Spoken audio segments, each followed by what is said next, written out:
Hello, everybody, and welcome to the One Shot Onslaught channel as we are playing Bryte, a tabletop system built from the ground up for Roll20, set in space. I obviously am Adam DeWeese, your usual DM for most things on this channel. And today we've got a very special guest, James Introcaso. Is that how you say? I've never said your last name out loud. Yeah, no, nailed it and Nice. James, where can people usually find you at? So I'm usually on the internet at my name on Twitter. So first name, last name, James Introcaso. And I am also at worldbuilderblog.com. And starting in 2021, I will be full-time with MCDM. So you can find me over there working on books with Matt Colville and the rest of the MCDM crew. Awesome. And we've also got Jeremy from Dice Talk. Jeremy, where can people find you at? Oh, I'm sorry. No, I'm sorry. We're professionals. We don't do this every week. Yeah, you never do that. But yeah, I'm Jeremy, and I am one of the co-hosts for Dice Talk, which is a conversational style D&D and tabletop podcast. You can also find me playing on Roll for Weird, which is a Monster of the Week podcast. And you can reach me at Dice Talk on Instagram or Twitter. At Gerundu. Hi, everybody. I'm Gerundu. You can find me at Gerundu. That's GIRUNDUU. You can also find me as the other host of Dice Talk alongside Jeremy. You can also find me as Silas Lancaster in Roll for Weird and Jambalaya Pendergrass in Shitty Cowboys. Tiana, we're going to get to you, but I do want to just real quick give a quick overview of the characters we are playing today. I forgot myself and Jeremy. I will be playing Wellcar. Wellcar is your average hive of 100,000 bugs telepathically linked together, forming a humanoid-ish body and maybe sometimes other shapes as what would maybe suit them. Very excited for that. Cannot wait to see how that goes. Jeremy, who are you playing tonight? I am playing Eva Runana, and she is a crystalline humanoid known as an Olron. So she is made completely out of crystal. She's very large. She's very soft-spoken and kind of thoughtful about things. But she's pretty cool because she has some kind of hidden, unexpected magic as well. Ooh. And then Gerundu, who will you be playing tonight? I'm playing Loelmo Bulma. I'm a Glean, which is kind of like a jellyfish-looking creature. And I'm a healer, a very soft-spoken, genteel healer. Fantastic. We're going to be a group of soft-spoken people. I like it. We shall resolve our differences through conversation. And Tiana, sorry to interrupt your turn. Last but not least. You're fine. Hi, I'm Tiana. I'm on Twitter as Vanna1895. I'm most commonly found over at the Quest and Chaos Network, where I am currently playing in 2 D&D games and 1 Call of Cthulhu game that stream every week. And I'm also Misty Charlotte Palladino in Roll for Weird and working on another podcast project, which is to be announced. So keep your ears open for that. And who we playing tonight? I am playing Nova Ostrin, who is an Eno. Eno, yes. Eno. A feline. I know it's Eno. It's Eno. A feline humanoid who is very, shall we say, suave. very, very, very much the bard of the party, I think. I cannot wait. And without further ado, James, we will let you take us on a space-bound journey. Yes. So before we dive into the lore, I want to do a quick safety tools thing with you because Bryte actually has some built-in safety tools that allow you to do things kind of anonymously. So I have dealt each of you several cards from the safety deck. And if you click, you see that there are 3 different kinds of cards. There is a stop card, which is red. There is a slow down card, which is yellow. And there is a keep going card, which is green. Now, these These are essentially work like the consent flower, if you're familiar with that safety tool. If you, during play, you can click and drag one of the cards and place it on the table. It'll be totally anonymous. We won't know who played it. And if we see the stop card, that works just like the X card. That means we're going to stop whatever we're doing and move on. No questions asked. Just keep rolling. We'll probably even maybe take a break here on stream if that's going to work well for everybody. But that's what that means. The slow down card means, hey, we're getting into some content that is a little questionable for me. Like, as long as it stays at this level, we're good, but let's move on kind of as quickly as possible. The keep going card comes into play typically when the GM asks, or anybody really can ask, for a check-in. People can throw down the keep going card as a way to say, like, yes, everything's fine. Let's keep going. And so that's basically how it works. I have a lot of things going on. So if someone plays a card and someone else notices before I do, feel free to say, hey, there's a card on the table, James, and I'll go look and we'll respond appropriately. Do you all have any questions about the cards before we move on? Nope. No. I just tested it out and it worked for me. I did scoot it away a little bit since I am screen sharing. So just in case I did have to drop one, I've got it where now it won't pop up and give away that it was my card. Gotcha. Okay, excellent. So that being said, there are a lot of topics that Bryte avoids sort of in general, because the game assumes that you are heroic characters. The game assumes that you are characters who want to do good things. And the reason for that is everything else is pretty much terrible in Bryte. So Bryte is a story that takes place in the Alaxis Galaxy, pictured here. The Alaxis Galaxy is probably the last galaxy in existence in this universe. How do we know that? Because it's surrounded on all sides, including the top and bottom. This map is 2D, so we didn't do that for the 2D, but you get the idea. That essentially this phenomenon called the burn, which looks like an orange borealis effect, is slowly closing in. And as the burn touches planets, people, space stations, you name it, those things disappear and are never seen or heard from again.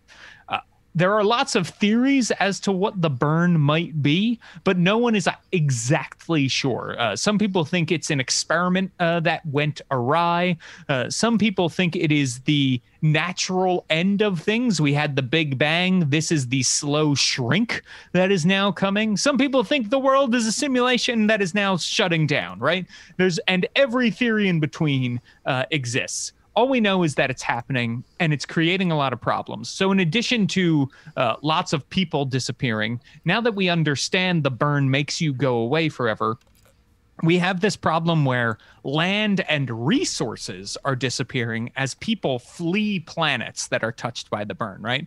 So we still have the people, we still have the mouths to feed, we still have the people who need a space to live, right?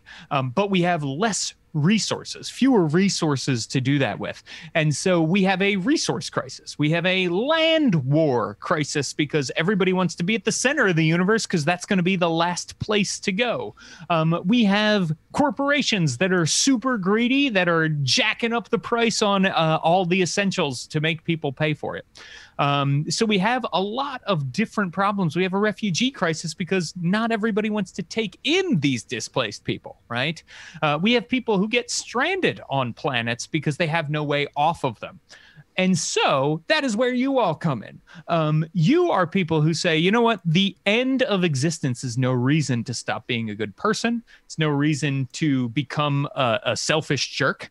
And so the characters you play are people who help out, what we call adventurers, you know, that's what we call them in most role-playing games. And this is how you make a living. You all live together on a spaceship, which we have called the Rogue Explorer.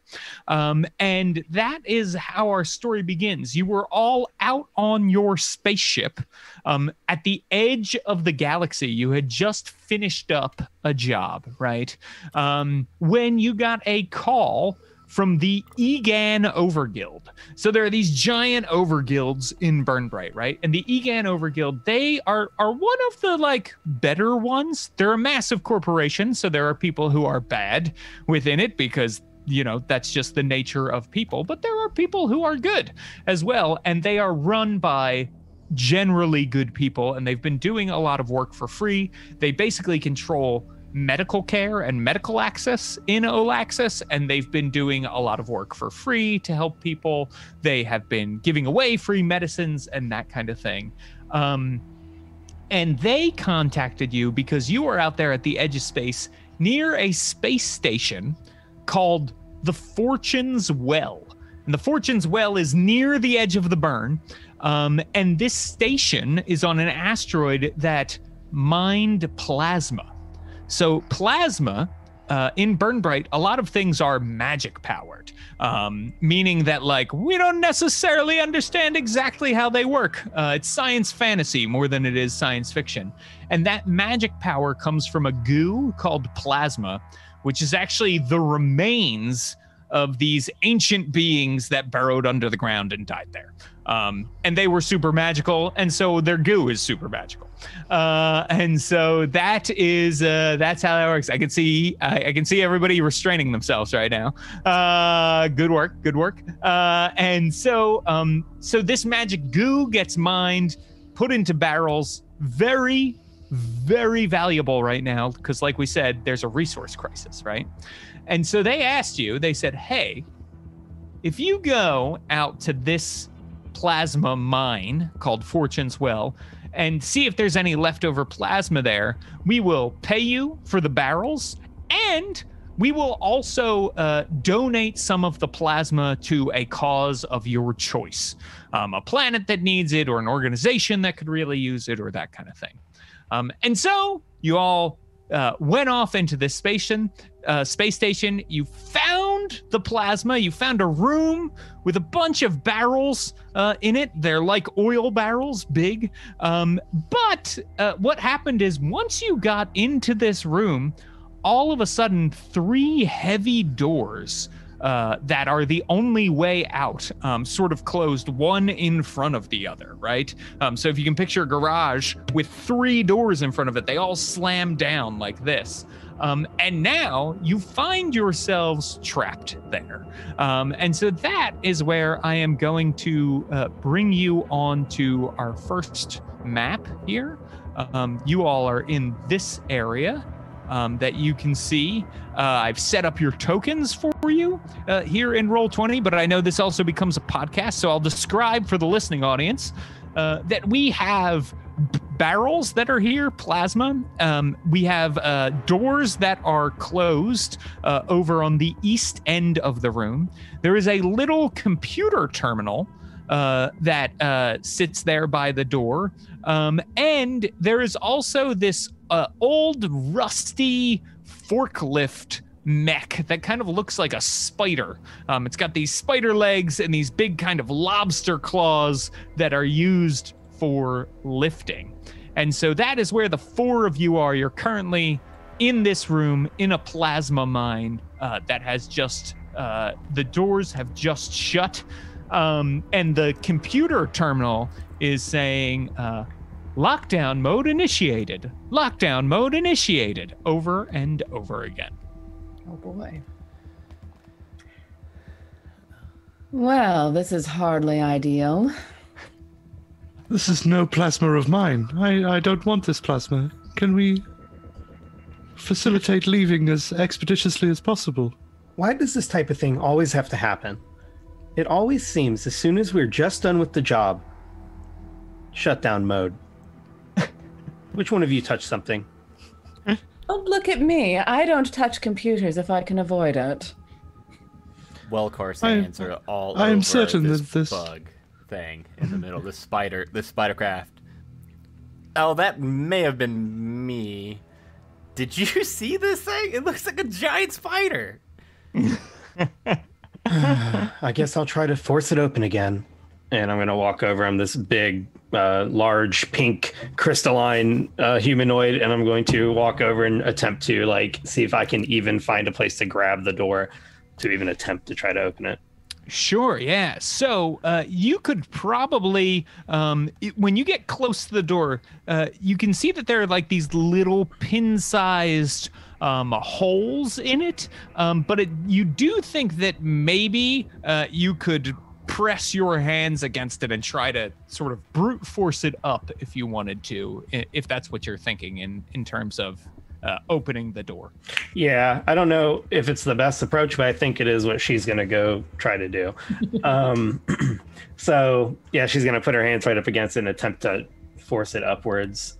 Excellent. So let's look at your character sheet here, Jeremy. Okay. So you have 18 skills. Burn Bryte is a skill-based game, similar to Fate.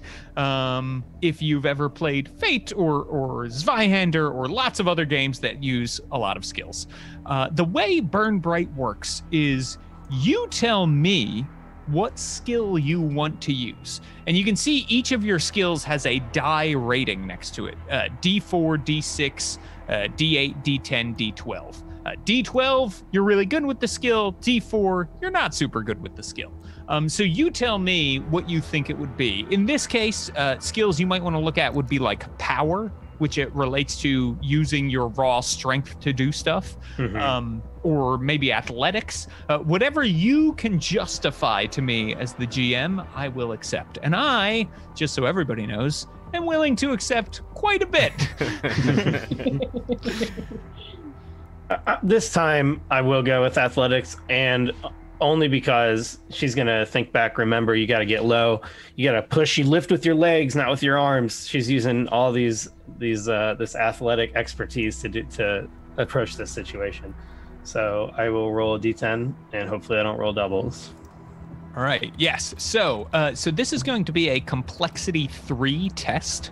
So what is happening, right? This is a D10 skill, and the complexity is 3. So that means you roll 3d10. If any matches show up, it is a failure. Otherwise, you succeed. Because Burn Bryte assumes you're competent heroes, so we roll to see if you fail, not to see if you succeed. So go ahead. And also we should mention in Burn Bryte, when you fail, you don't just fail, you make things worse. Well, I guess we get to find that out right now. And I failed. Yes, you rolled a 5, a 3, and a 3. So because you rolled matches, you failed. Now, there's a couple different ways we can do failures in Burn Bryte. One is that you and I can sort of narratively come up with a failure together that we think makes sense. It should be something where you have to pay some sort of resource or story consequence, right? You should make things worse than they are. Or I also have a random table of 100 things that can go wrong that are all kind of vaguely worded that we can use as a prompt to figure out what goes wrong as well. So I'm going to roll on that table just for the fun of it. Now, The other thing I want to mention is that at this point, you have like dice that you have used, right? You see that on the sheet where it says dice used, and there's a D4, D6, D8, D10, D12. You can click off the D10 because you've used a skill with that.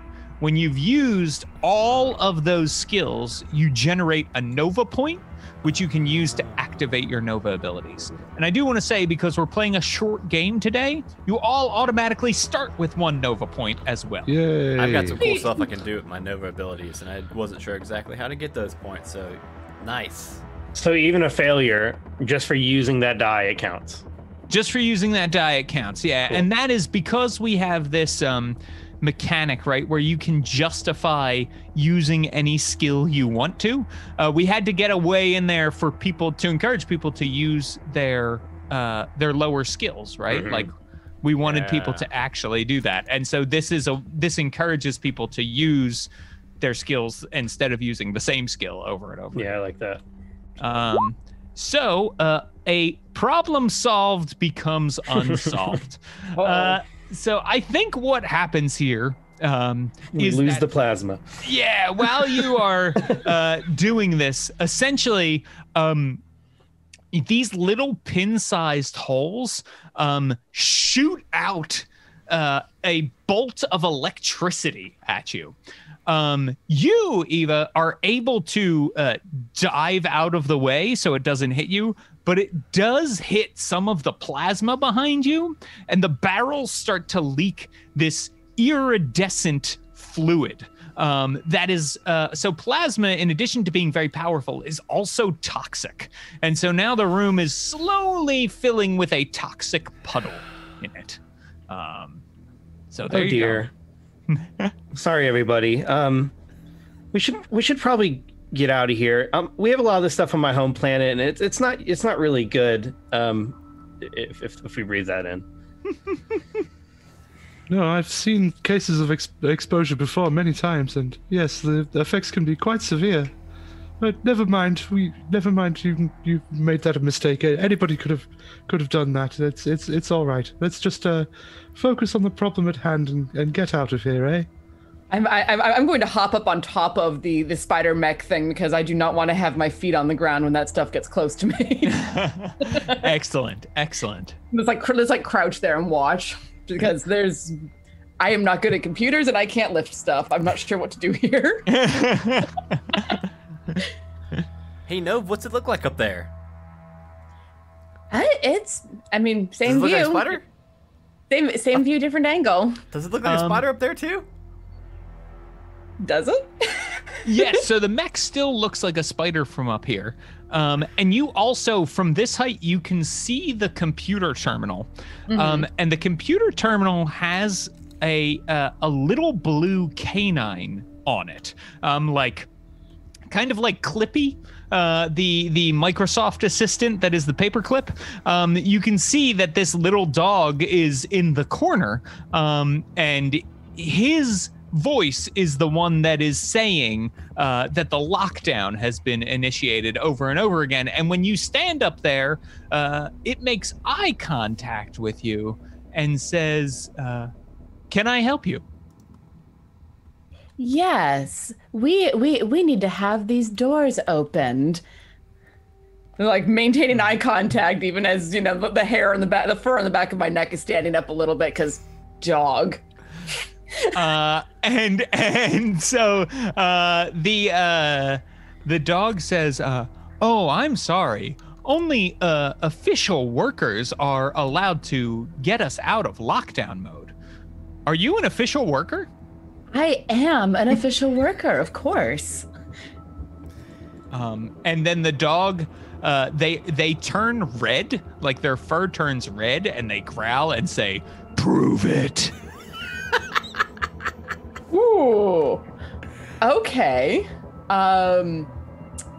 Was there anything that I saw on the way in that would indicate how a worker was like a badge system? Was there like code words or retina scans or anything else fun like that? Yeah, so I think I will need some form of skill roll here to resolve this. So you tell me what skill you'd like to use to sort of outfox this Outcat intelligent canine. Well, if we're talking about outfoxing, I'm leaning more towards like deception, but Sure. I have a special ability if I remember correctly. Assuming that I'm verbally deceiving, I have the natural liar ability as an Eno. Yes. So that reduces the complexity of a check you make to lie by 1. So Okay. yeah. Nice. So yeah. So you tell me, what do you say to this cat, or would you? Or I'm sorry, you're the cat. I'm the cat. What do you say to this little pup? Or would you prefer to roll first and see and say based on that outcome? I would prefer to roll first and see how that goes. Okay, cool. So yeah, go ahead, and this will be complexity 2 for you because of your natural liar ability. Okay. Damn it. Whoa! Oh no! Now what do you that say? is 2 3s, so we have a failure again. Roll 20's out for us, man. It is. So I'll say, well, I mean, you wouldn't have recognized us, of course. We're still new workers. We only were just brought on and dealing with all of this lovely plasma, and Well, we seem to have made a bit of an error. And the dog says, "I'm sorry, there haven't been any new workers here for years. That means that you are lying to me. Prepare for security measures." And the door shoots another bolt of lightning, and it does hit you this time, and you take 1 health damage. Crap! I don't think you have a lot of health in this system either, Don't. do you? I've got No, 3. so most of you have 3 health levels to start. So yes. So that's a big... Yeah, that's a third of my health. Just So yes. What about Loelmo or Welcar? This whole time, with me being around this spider, I've been just kind of forming pretty much like a big sheet of bugs all around the underneath of this thing, kind of just studying it. Very curious about how it works and if it's able to still be able to be turned on and used at all. I was attracted to it by it looking like a spider, and then when the doors locked down and I realized it might be useful, I got doubly curious about it. So I'd like to try to see if I can get it up and running, maybe. Sure, yeah. So you tell me what sort of skill you'd like to use. To me, this sounds like it might be engineering. That's what I was thinking too, which is unfortunately a D6, but I will go for it. I think that's what makes the most sense, yes. at least it's All not right. a D4, mate. Yeah. Go for it. So this is complexity 3. Ooh, that's going to be rough. Come on. Here we go. 3, Oh, 4, 3, boy. fail. Oh, man. Oh, man, fails left and right. I have, I don't know that I've ever had 3 fails to start like this. So Looks like it's up to Loelmo. So we rolled on the table, the failure prompts table, and we got your mind goes blank. So I think what's going to happen here is as you're trying to get things started, the plasma starts to seep underneath the legs of this thing, and some of the plasma fumes come up to you. And so we're going to give you a condition. So in Bryte, the way conditions work are you can name them yourself because there's lots of different conditions that can apply. In this case, it's going to be a minor condition. So in your character sheet, you can see you've got 6 hearts near the top in a box that says conditions. Yes. Click the smallest one with the minus sign in it. That is for a minor negative condition. And then you probably see next to all your skills, those hearts appear now, right? Yes, yes. So minor conditions affect 1 skill. And they essentially, when you have a negative condition, it increases the complexity of all skill rolls made with that skill by 1. Okay. Positive, reduce. They cancel each other out, and you can never have more than 1 affecting a skill at once. And Roll20 should do the math automatically for you. We're gonna say this affects your knowledge skill for now. And so it minor tend to wear off sort of when the situation that is causing them are gone. Okay. A couple of my bugs fall asleep, and I'm having to scoot them along with me now. Yeah, you're dragging them with you. So Loelmo, what do you make of this situation? You're only hope. Well, I'm all for harmonious living, and I think it'd probably be better to try and speak to the papa again. It'd take a slightly different tack this time. I say, Papa, I'm terribly sorry about my friend deceiving you. It's just that we're trapped within this room, you see, and it's awfully dangerous, and we'd quite like to get out. Is that something you think you could help us with? The puppo will give you a look. And what skill would you like to use here? Empathy, I think. Ah, very good, very good. Yes, complexity 3 for this empathy check. Come on, Gerundu, save us. It's in the lap of the gods now. Hey! So that is a pass. Make sure everybody you're marking off the skills that you've used as well. I forgot to do that. Thank you. So yes, that is a pass. You rolled a 6, a 12, and a 7. And so the pup, you see the pup sort of turns blue again. And you can see like a little camera pops up out of the control panel and looks around. It says, hazards identified. Opening doors now. Sorry for the inconvenience. No bother.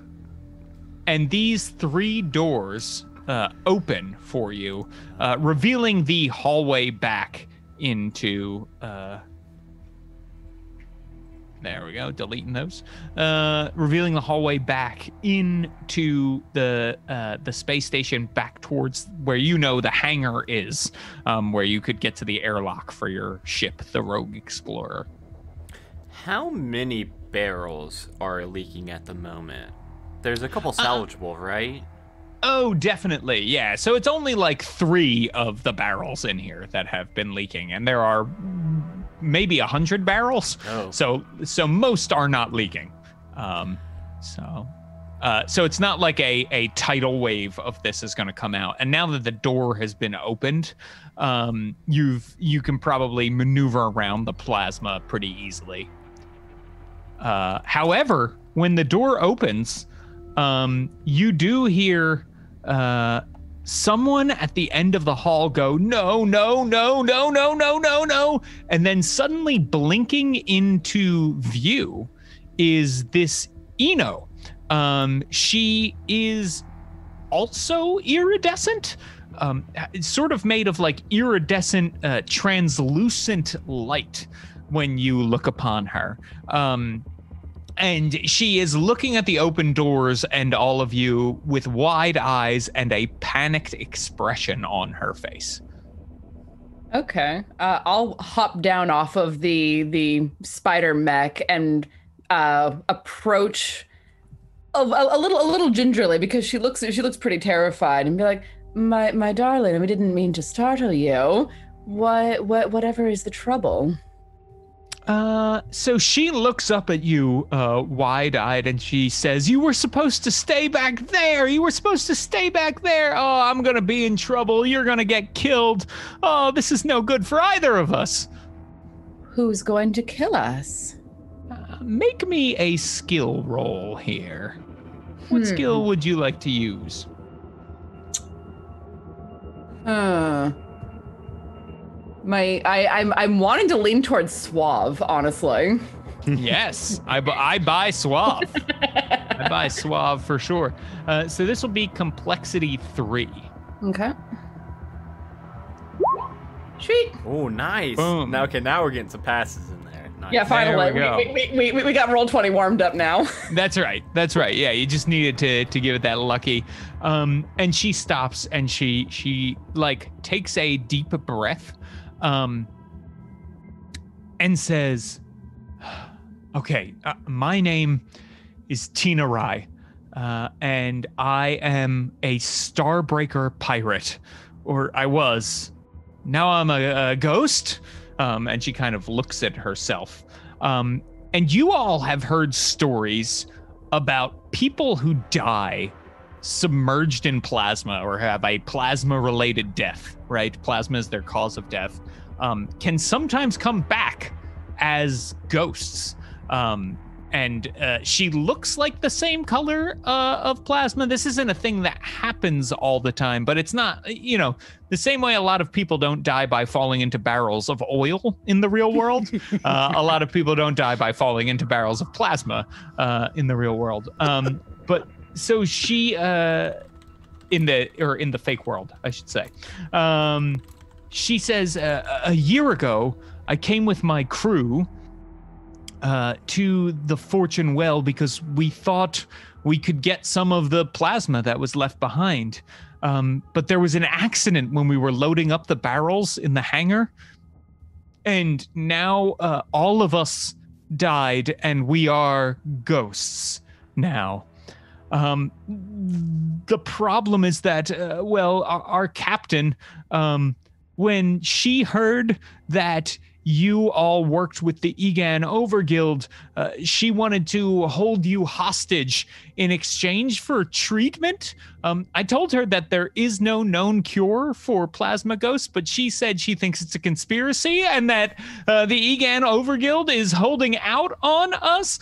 So anyway, she got in touch with them and they're sending people here to rescue you, but really she just took her ship out to meet them. And anyway, there's a bunch of ghosts, angry, real angry, waiting in the hangar for you all, and that is what's going on. And when they find out that you were free and I let you go because I don't want to kill anybody, that's not why I got into piracy. Okay, I got into piracy to make a quick buck. Now I'm a ghost. This is the worst. My point is, this is real bad. And she sort of collapses onto the floor and starts crying. I'll walk over and sit on the floor next to her and just be like, now, darling, it's not all as bad as that. We've been through some fairly rough situations in the past, and we're still here. I'm quite sure that with your gracious help, we'll be able to figure this out as well. Help? What can I do? These are your friends, your shipmates, in a sense, your family. Can you talk to them? Help talk them down a little bit, perhaps. I can try, but well, when you become a plasma ghost, you start to lose yourself. Some people hold on longer than others. I've held on pretty well, I think, especially when you look at some of my teammates. They're not exactly friendly anymore. And they weren't that friendly to begin with, I guess. You know, I mean, listen, there are some very nice and lovely pirates. Me, for instance. But we're few and far between. I could try, but I'm sure it all depends on context and how you meet the pirate in question. Sure. But they have orders to kill you if you try to escape from the captain. Well, then it sounds like we need to find the captain and talk her out of all of this and help her see that. I mean, we're certainly willing to help as much as we can, but I'm not aware of any. I mean, and I'll look back at our medical person and be like, I haven't heard of any cure for being a plasma ghost. To my knowledge, there is not yet a cure for death. However, I'm willing to try. Yeah, it will be the crowning glory of my career. Yeah, I guess we can go talk to the captain, and if it doesn't work out, I guess we're just in the same position we're in right now. Yeah, indeed, we wouldn't be any worse off facing impending death either way. You'll need a ship. The captain already took our ship out to go meet this Egan ship that's on its way to rescue you. Did you fly here? Oh yeah, we've got the Rogue Explorer. We could all hop on that. Yeah, so you just need to get through all the angry ghosts at the hangar. No problem. No problem. I was about to say the ship that's surrounded by like a lot of angry ghosts. This ought to be fun. And we can't forget about the plasma. I mean, that is why we're here in the first place. You know a what? Job to do. While all this was happening, I did just start to realize, like, what was our end goal of how were we going to get these hundreds of barrels onto the ship? Oh, great question. So, and I left this detail out, I'm realizing. The ship that is coming to rescue you is also the ship that, like, your job was see if there is plasma there. Okay. And hey, then we'll send our big cargo ship if there is, because you're in the neighborhood. So they will come unload everything themselves. Okay, when I out of character asked you how many barrels were left, and you said there's probably like, over 90 still intact, I started doing the mental arithmetic in my head, like, I don't know how we're gonna get all this plasma off the ship. So did I. Like my thought was maybe get the mech spider up and running, and they can trundle along with a couple of claws. Okay, That's the best cool. I had. So we have theoretically done our job. We just need to inform the. Okay, cool. Yes, better. yes, yeah. Sorry, This is my like an fault. objective in a computer game when your objective just changes to survive. Right, right, Yes, exactly. we have a new objective now. So Eva is from Marthong, which, from my limited understanding, has like the most plasma of anywhere. So would I and they've been like hoarding it kind of, and they're not like sharing it. So would I know a lot about it, like just as coming from that culture? And if so, do I know anything about these ghosts that might be useful, might give us an advantage? Since they're Something they're weak to, or something that might harm them or protect us? So everything that has been said about the ghosts so far is true. You do know that much. The other thing that you know about these ghosts is that they do have some form, right? They're sort of ethereal, like normal ghosts. They can move through walls and stuff. But if they're hit with weapons, like lasers and charge weapons and things like that, they are affected just like normal people. So their weakness is the same weaknesses you all have. And so yeah, they can be harmed with conventional weapons. Okay. That's good to know, at least, if things go sideways. I do rather hope it doesn't come to violence. Well, that would of course be preferable, but if it comes down to it, I'm sure there's nothing that we can't work out over a nice cup of tea and perhaps some snacks. I do rather love snacks. do you happen to have any on you? I find I'm a little peckish after nearly dying. I have some dehydrated plant chips from the last station we docked at. Ooh, dehydrated plant chips. That I am sounds the vegetation that is unfamiliar to me, but it is quite delicious. sounds lovely. Would you like some? Yes, please. While you all are talking, you notice that Tina is like just sinking through the floor now, just trying to disappear. Hold on. Would you Yes? like some plant chips? No, thank you. I can't eat. I'm dead. Oh, that is such a shame. Eating is one of my great pleasures in life. Oh, I'm so sorry. That was so insensitive of me Yeah, to that was mention really- life. Yeah, it was one of mine too until I died, guy. I'm so sorry. Tina, do you like being a ghost? I mean, do you just kind of wish you weren't? Well, I don't enjoy slowly losing my grip on reality and being trapped in a sort of place between life and death here on a derelict space station that is about to be swallowed by a universe-ending phenomenon.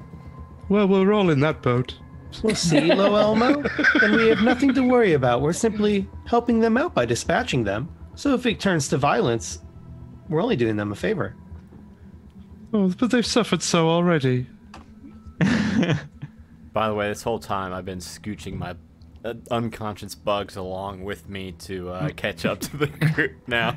Yeah, and we can say that minor condition no longer affects you. Oh, cool. Jim. Okay, they wake up now, so I don't have to drag them around. That'd Yeah. be awesome. And so out in the hall too, there is this door that you all are currently in front of that leads to the hangar. So that's the direction. The hangar is sort of south on the map. It looks like to the east is like just collapsed in. Yes, correct. Well, I are you all suppose ready to there's fight some space nothing ghosts? for it. I'd really rather not fight any ghosts of any description or fight at all, but I suppose we'll do what needs to be done to get through this together I mean, as friends. indeed.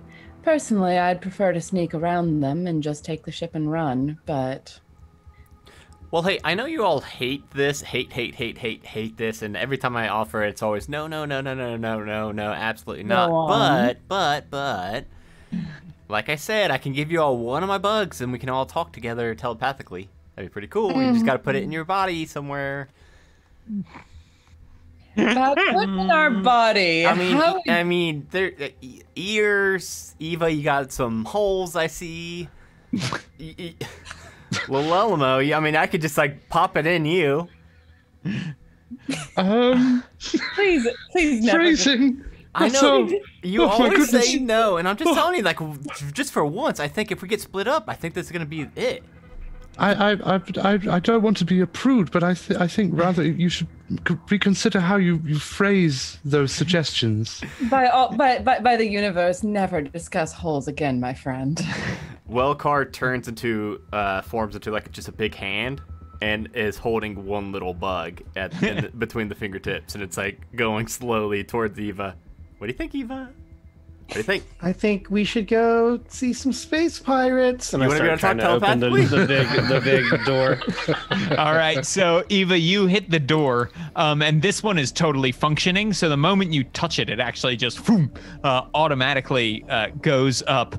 We should mention, Adam, that your character Wellcar does have an ability that allows everyone to communicate telepathically if they accept one of your bugs into their body. That is. And I feel like Wellcar's been trying to do that for years, however long we've known each other, and they've never accepted it. It's just never happened.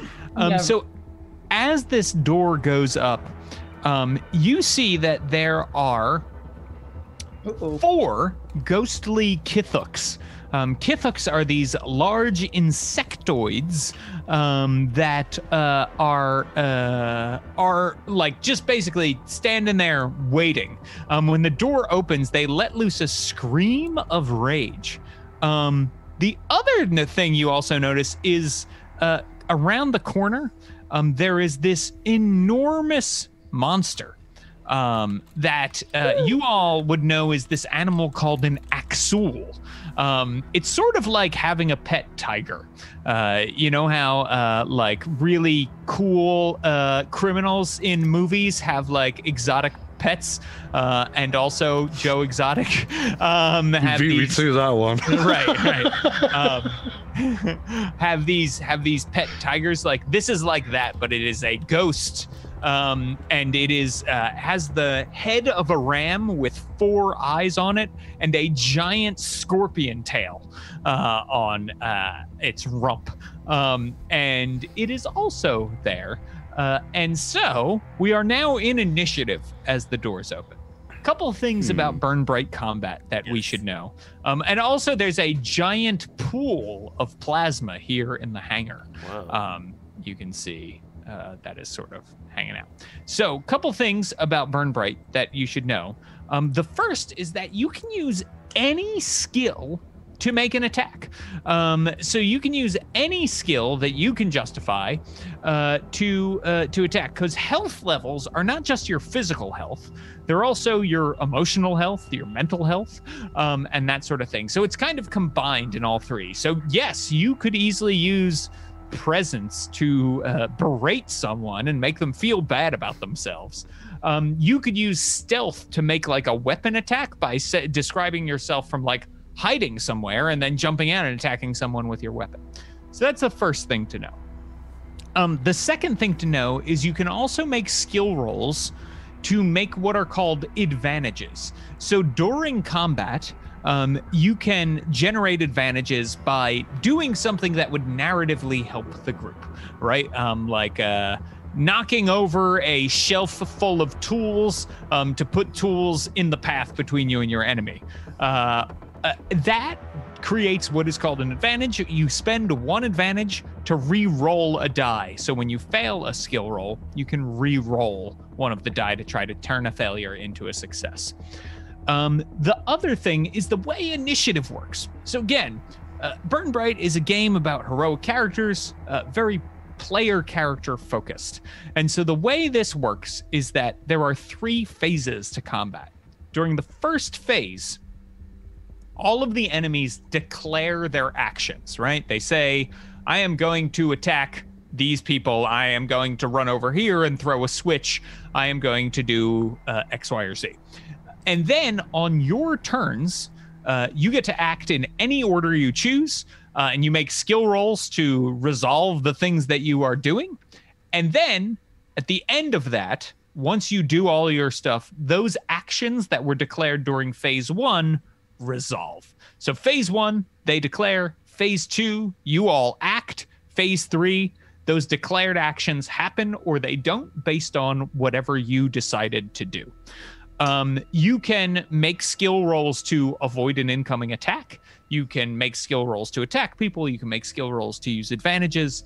And you might make skill rolls to like interact with objects or do other things. You can take any number of actions on your turn until you fail. So you can choose to, the first action you take on your turn during combat is at complexity 2. The second action you take is at complexity 3, and so on, right? So it keeps getting harder. So remember, when you fail in Burn Bright, it makes things worse. It doesn't just make things better. So there's a little bit of a push your luck. You can decide to end your turn early. You don't have to fail to end your turn. You can say, I'm done. I'm good. I don't want to try to fail. So that's how combat works generally. I'm sure we'll go over this more as it happens. So don't worry. Are there any questions before we get rolling? I don't think so. Not from me. I'm excited. Right. All right. So they are going to declare attacks. Yeah. And so I've put token markers on each of them so we can keep track of who they are attacking. So let's see. So red is going to attack you, Nove. Loelmo, you are going to be attacked by purple. My gracious. Wellcar, you are the green looks like they are gunning for you, and the blue looks like they are gunning for you, Ava. And now, let's see. We'll roll a d4 to see. Oh no.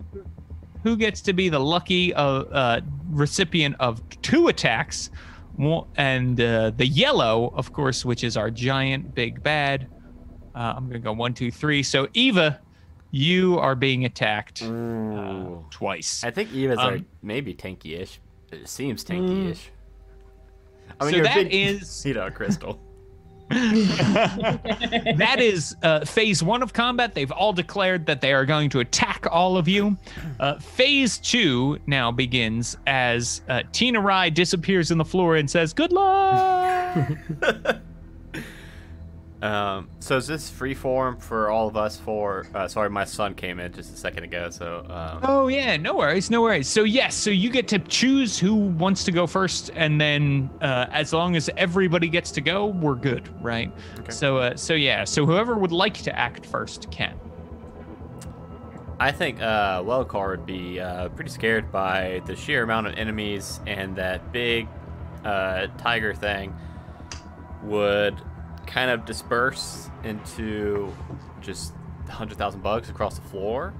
I would like to try to let me ask my teammates first.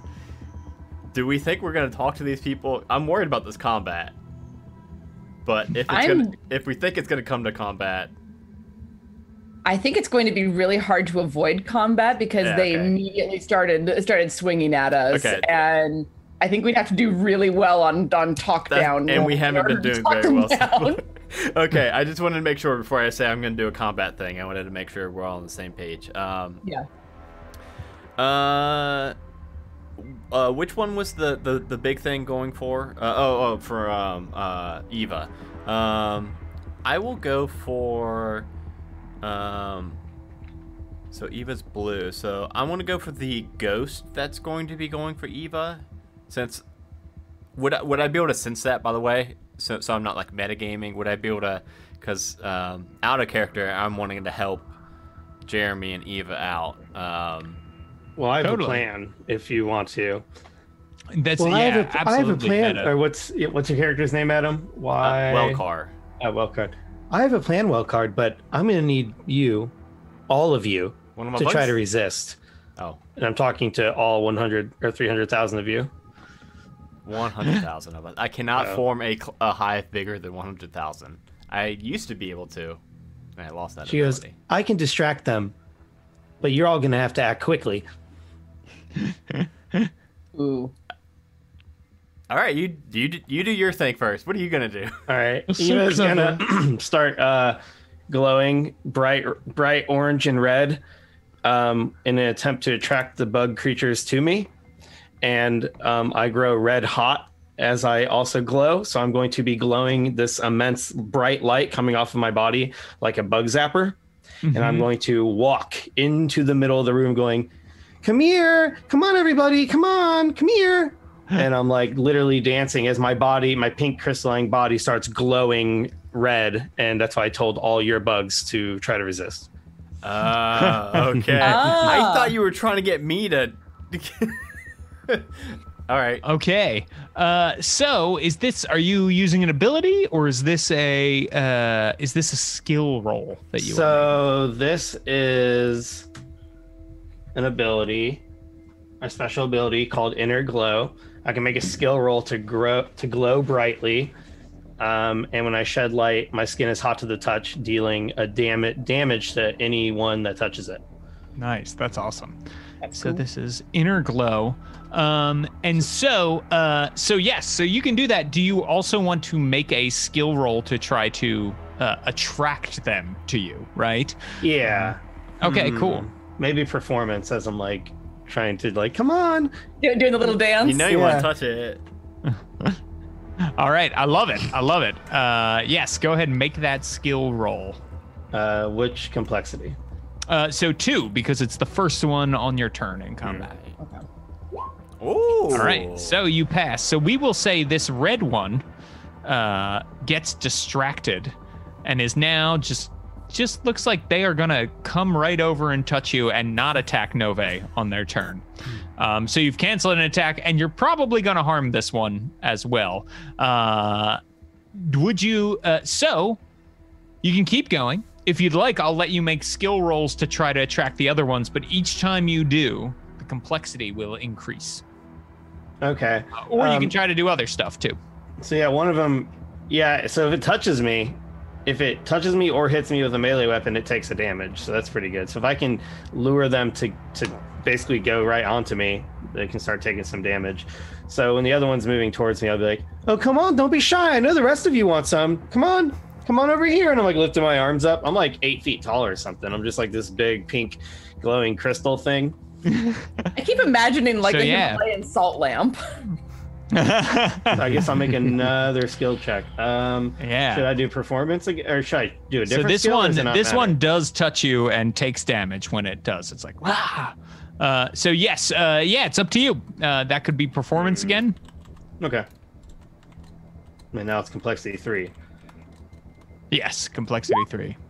All right, you've passed again, and then another ghost. This one who was going to attack Welkar does not, and comes over to you, and they also touch you. They also take a damage when that happens. I'm like, these things are bigger than I thought. Come on, hurry up! Like to them behind me as they're now actually starting to surround me. Right. Do you want to keep going, or will you end your turn? I think I'll stop there. That Okay. seems like pushing it. Cool. Yeah, fair. Cool. Who wants to go next? Yeah, you go, Adam. Okay, yeah, I just want to, now that I have seen what Hiva has done, I will collapse into the individual bugs, scurry across the floor, and I would like to go up against the big line thing, and just try to kind of crawl all around it. I was thinking stealth at first, but now that I'm saying it out loud, I'm looking at my skills. I think it might still be stealth. Like, I'm trying to, like, sneak across past everybody else and then climb up onto that. And, I buy it. okay. Yeah. Cool. So, okay. So you wanna go on to the big the axle. You wanna Yeah, climb and the just axle. kind of climb all around it with all 100,000 bugs. Okay. Nom, nom, nom, nom. And are you trying to harm it with this? If possible, I maybe little bug bites. Sure. everywhere. Yeah. So okay, Okay. go for it. Oh, that was a pass. An 8 and a 4. That is a pass. 8 and a 4. So yeah, you do manage to sneak past everybody, right? That's sort of conga line. Plus you've got your friend distracting for you, so it's pretty easy work as you climb on all over this goat scorpion and start biting it. And it lets loose a horrible scream that's like very Tasmanian devil. That comes out as you climb all over it. You can keep going if you'd like. I think. Okay, there's two things I'm looking at. I'm looking at either forming back into my body now and hitting this thing with my charge baton, or since we were lucky enough to start with 1 Nova point. I would hate myself if I never got to do this. So I will use my 1 Nova point to do Ball of Death. I condense it to a tight ball that can move through squares occupied by enemies. Immediately moves up to 10 squares.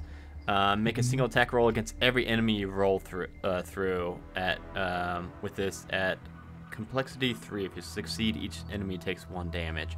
So I'm seeing the big goat, and then I'm seeing those 2 smaller ones. I'm guessing I can only pick one of those ghost.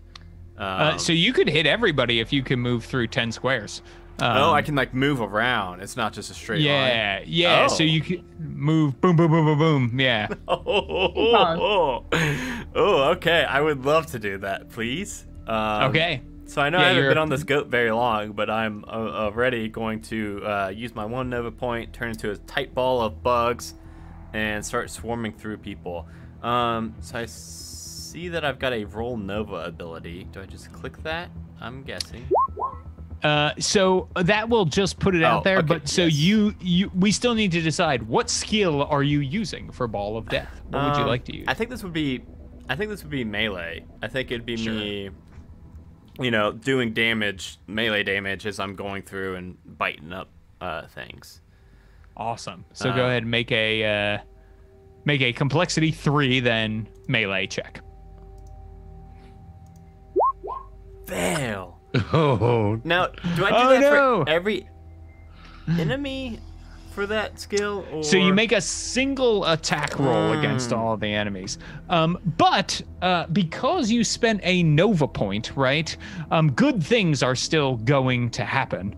But also bad things are going to happen. So essentially what's going to happen is they will all take damage. However, as you go through, like the poison of these things that are made of plasma also affects you, and you will also take a damage. Ooh, okay. Lose a couple bugs. You lose some bugs. But you do hit and deal damage to everybody still. Awesome. Yeah. I'll take it. Definitely. I'll stop there. Okay, cool. So let's see. Who would like to go? Luelmo sees Welcar in some difficulty over there, despite his extremely impressive Ball of Death, and thinks he's going to give him a little bit of backup. So moves into line of sight there, and unleashes Echo Beam! Oh, nice. I'll spend a Nova point to unleash the Echo Beam, which I would take to be a We're using all of our Nova points. Yeah, so who are you shooting the Echo Beam at? The big old boss. The Axul. Boy, the Good Axul. old goat friend. If it Axel! hits, it takes 3 damage. Wow. Yeah. And a significant negative condition. Awesome. Just so you know, that would one-shot me. Yeah. Nice. It's not my best. Ranged is not my best, but I think that's the one that would apply. Okay, well, it's complexity 2. Complexity 2. Let's give it a shot. Yo! Yeah, buddy. So you tell me what this looks like as you destroy this Axul. So Loelmo sort of hunches up into a little ball and seems to sort of be gathering like motes of light or energy into the reliquary, which is the sort of blue gem that furnishes her with all the power. And then she goes, Echo Beam! and shoots this piercing white beam from the jewel into the axle, which sort of judders and then just breaks apart into sort of like pixelated pieces and is no more. That's amazing. And as you say that, right, the word beam can be heard echoing throughout the space station. Beam, beam, beam. Which is what, of course, makes it the echo beam. All right, that's awesome. Do you want to keep going? I guess I could. What else could I do? I can try and throw a bit of healing Wellcar's way. I don't know if I've got enough movement to do it over. So you can, on your turn, you can move again, but you need to make a skill roll to do it. So you get one free move on your turn. Okay. And then if you want to move again, if you can justify a skill to me, okay, that is one of your... In that case, I'll go for an athletics to try and bull my way through these insects to Buddy, who's in some strife. It's complexity 3. Okay, I've got a D10 for that, so That's pretty good. Oh, see. nice! Yes! Nice! Loelmo the Unstoppable. Loelmo the Unstoppable. So yeah, you are able to get next to Wellcar if you'd like. I am here to assist you, friend Wellcar. I'm still like forming back into a semblance of a body at the moment. I'm missing an arm. I'm like scooping up my right arm, trying to. Wait a minute. Oh, this is only things I can do at the end of a encounter. But so essentially to heal people, you need a med kit, and I believe you do have one. Do have one, yeah. Yeah. Well, I'll try and just heal up, I guess. Heal him up. So it's going to be a medicine check, I would assume. That seems to be the most obvious one. That sounds good to me, yeah. That'll be pretty complexity darn good at those 4. too.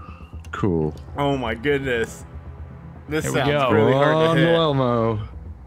Oh. Yeah, I was gonna say. Oh. So Complexity close. 4. 4, 11, 1, and 1, and no advantages to reroll, which means time for a failure Oh, no. prompt.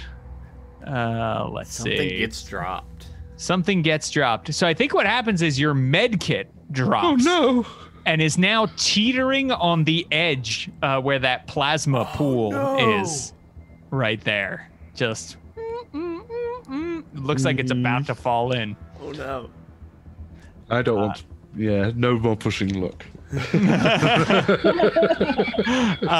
Nobody. Yeah, that's fair. Okay, so seeing that all of these plasma ghosts are distracted by all of the very bright and shiny things that my friends are doing, I would like to use stealth to attack the green one.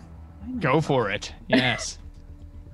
All right. Yeah, I think we made a pretty big spectacle of ourselves. You guys are very loud. You're very, very noisy. So I'm just like, beam, and then glowing. Yeah, Eva's screaming and dancing and glowing. As the pyrotechnics are going off, I like drop low to the ground and just like skitter along to come up and stab this person in the back. Nice. You know what? Nove has a really good team for being stealthy herself. Or their self. It's true. Good for her own self-preservation, certainly. Yeah, right. Nice. Nice. Yes, that is a pass. So what you tell me, what happens to this ghost as you destroy them? Excellent. So while it's focused on the bug zapper in front of it, I come slipping up behind it and just like tap it on the left shoulder, and then coming from the right to stab up and through it. Oh no! And it just totally disintegrates, and you have murdered one ghost. I feel like we're doing good for these ghosts. You know what I mean? Like they're living a miserable existence right now. I'm a pacifist. I'm a pacifist with a body that's oh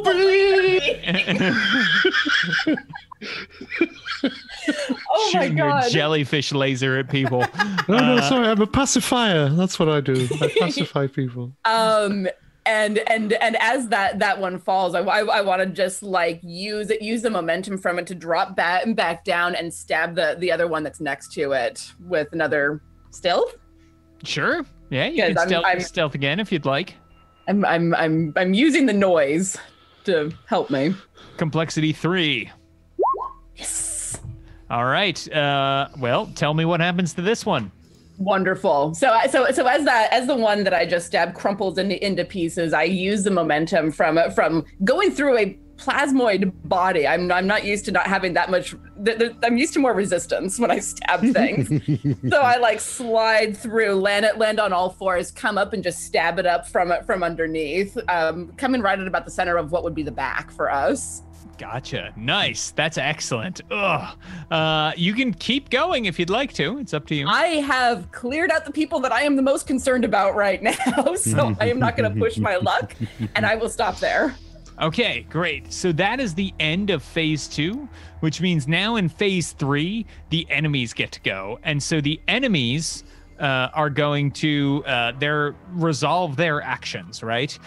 So Ava, the one who had blue had still declared on you, and they are still alive, and therefore they will also hit you. As they do, they take damage as well because you are glowing right now, but you do take 1 damage as you feel this ghost sort of tear into your soul a little bit and pull a piece out.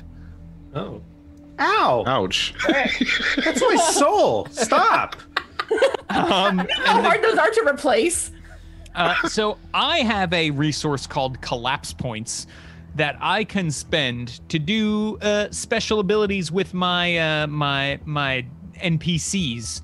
And so I'm also going to use a special ability to give you a minor negative condition right now that is going to affect your perform skill.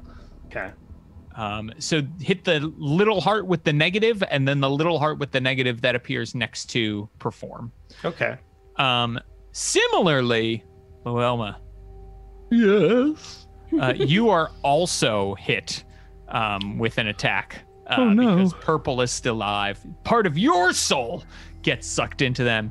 And you are going to suffer a minor negative condition that is going to affect your medicine skill. Oh no. Oh. I need that. I'm not being pulled.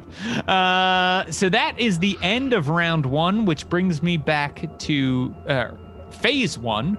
And so both of them are going to declare attacks. Actually, so this one is going to, that just attacked Ava, is going to attack Ava again. The other one looks like they are starting to grab the med kit that is teetering on the edge, making a play to toss it into the plasma. Oh, sir. No. But that is their turns, their declarations. So it means that it is now your turns again. Give me back my med kit, you rotter. I'm going to engage in a tussle. Oh, okay. For my med kit. Nice. So is the purpose here to harm this person? Is the purpose here to grab your med kit back? What are you trying to... Well, after the echo beam, I'm all violenced out, so I just want to take back what's mine. Okay, great. Let's be a good boy. I think in this instance, I guess, like, athletics, because it's just a straightforward, like, tug of war over the med kit. I buy it. Cool. Do you have good athletics or no? I don't think a jellyfish would... Oh, nice! Pretty good, actually, yeah. Pretty good, yeah. A 1 and a 10. So yeah, you're able to rip the med kit out of their hands, and you have it now. Stop, thief! Is there anything else you'd like to do? I guess, yeah, let's try and, like, slap it with my tendrils. What I don't have the audacity to steal my... Well, it's the principle of the thing. So we'll do melee. Go which for is it. Not something I'm particularly good at, but it's the principle. Complexity 3. Oh, dude, triple twos. All of Triple those twos. twos. So what happens is you go to hit him, but he actually comes around and clocks you, and you suffer 1 damage. Oh my goodness! Oh, I think we're all down to 1 damage now. I mean, all down 1 damage. Who's next? Ava will go, "Get out of my soul!" And she's like yelling. And I'm going to attempt to wrap my arms around him and try to use my melee to just like crush him. But in hopes that since he is still next to me, he might take additional damage from the heat from me just glowing still. But I'm going to do the melee roll. Go for it. Get out of my Nice. soul.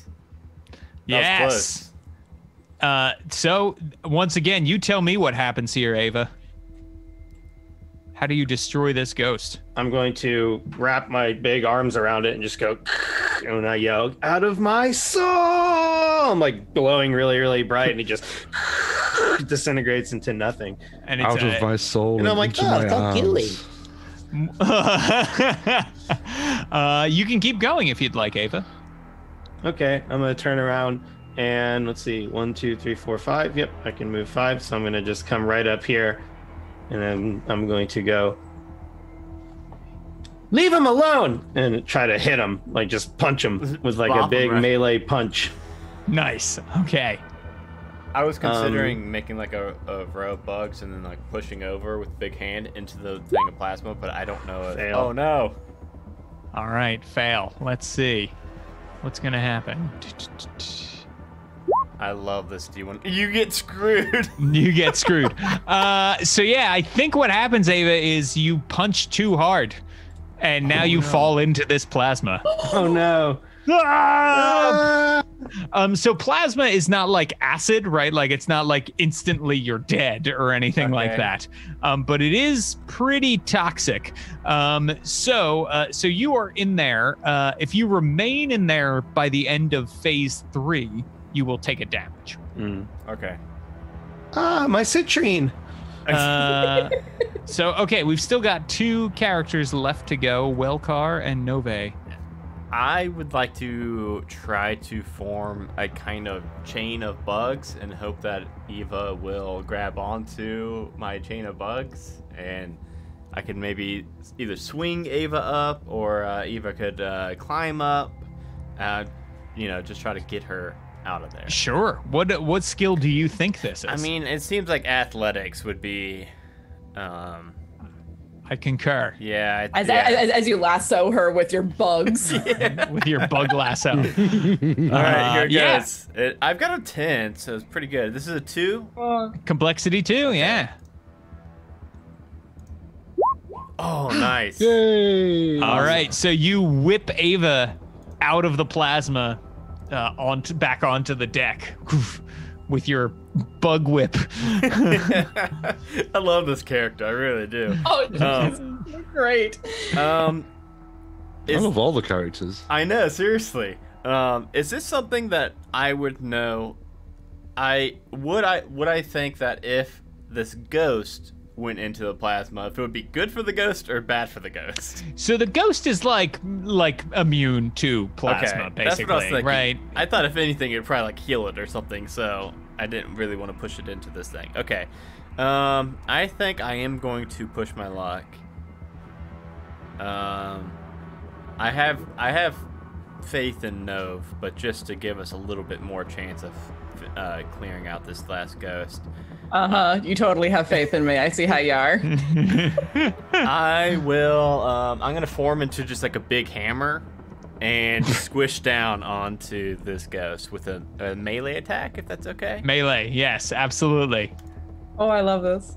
How does it feel to have a Complexity bug 3. squishing you? Complexity 3. You know what? No, I'm gonna change it. I'm gonna be a big boot. Okay. I've had so many of my bugs stepped on before. I want to get some. It's revenge. like Bruce Wayne fears bats, so he becomes Batman. You fear Exactly. boots. Bootman. I passed. I'm Bootman.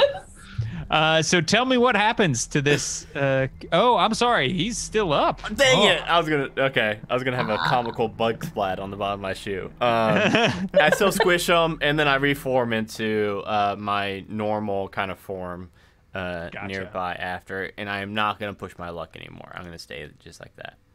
All right, Nove. All right. So once I see that Wellcar has this bug ghost well and truly busy, I'm gonna sneak up alongside while the bug ghost is looking at Wellcar. Just come up alongside and stick a knife in the ribs. Go for it. I'm leaning into that rogue archetype. Oh. So you tell me, how do you end this final ghost? Wonderful. Nove, murderer of ghosts. As the boot comes crushing down and then comes back up, and the ghost seems to be like shaking itself to recover and maybe come back at us again. I'm just like right up next to it and I need a pithy catchphrase or something. By this point, yes, you do. Like meow. Or something better than that. No, I don't think there's anything better than that. The rogue explorer sends its regards. Stab. Nice. That's good. awesome. I love it. So all of the ghosts that you are aware of are gone now. And you know that the airlock to your ship is here in the hangar. You could get right onto the Rogue Explorer if you wanted to. Should we make haste, or would you like me to attempt to heal your wounds before we press on? I think that if there is even the slightest chance that we might have to fight this captain person, we may well want to be as healed up as possible before we deal with her. Okay. Is that something? Oh. I just activated that. Is that something I have to roll so for? your healing implant, it just automatically works. You don't have to roll for it. Awesome. Okie dokie. So I'm back up to full. So everyone, the way you're so Glean, if they were left to their own biological sort of devices, wouldn't live much past maturity. Mm-hmm. But Glean, the reason you have these weird magic powers is you have an implant that helps you live longer. That as a side effect gives you these weird healing powers. And so at the end of combat, you're kind of like all charged and juiced up, and you can heal everybody one. So everybody regains automatically one hit point. Oh, Thank you. healing aura. Nice. That's all I need to be back we're all up full. capped off, Okay, so that doesn't believe. stack. So I only gain one, but you three all can be back up again. Cool. Nice. You are very welcome, friends. Your company is all the reward I shall ever need. Yeah, my company snacks. and maybe one bug. And some snacks. Bug? Just one? Why not? And then she just offers some tendrils for you to plant the bug in. I feel like I could just like drop it into you and it would just kind of like absorb into your body. Well, perhaps, but I would prefer it if you placed it into the area that I've just offered to you. Okay. Yes. Rather than yes. just inserting insects into me.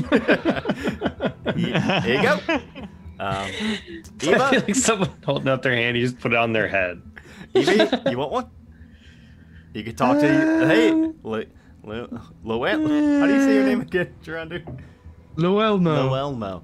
Loelmo's got one, so now if you get one, Eva, you could talk to Loelmo wherever you want, telepathically. Maybe later. Maybe. Okay. We'll Novi? see. Oh, well, Carol, all you can hear in your head right now is, I'm so hungry.